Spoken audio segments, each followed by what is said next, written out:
Welcome to Not Milk Never Milk. Subscribe if you're lactose intolerant. You start by painting a consistent mid-tone base so later blades sit on believable ground. Use a thin wash about 1/2 water to prevent clogging detail. Next, pick your brushes. A small round for single blades, a liner for veins, and a fan to suggest background blur.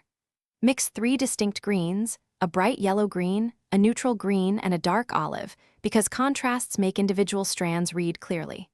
Once done, let the wash dull slightly before moving to the first blade strokes. You now build blades one at a time, working from back layers to the foreground so each stroke sits in front of previous ones. Start with darker strokes to establish mass, then add midtones and finish with bright highlights on the ripple edges. This sequence creates depth. Vary pressure and angle for natural width changes, and use subtle curves and split tips to avoid a manufactured look. Make sure to leave tiny gaps for soil or light. These negative spaces sell realism and prevent a flat lawn. You finish by unifying color with a thin glaze.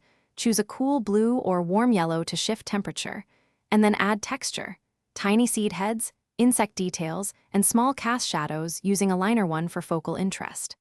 Step back and soften any edges that read too crisp by dragging a damp fan brush. This blends layers without losing individual blades. If an area becomes too dark, lift pigment gently with a damp brush and blot. That quick correction restores highlights and keeps the grass readable. Thanks for watching. If this was helpful, leave a like and consider subscribing. See you next time.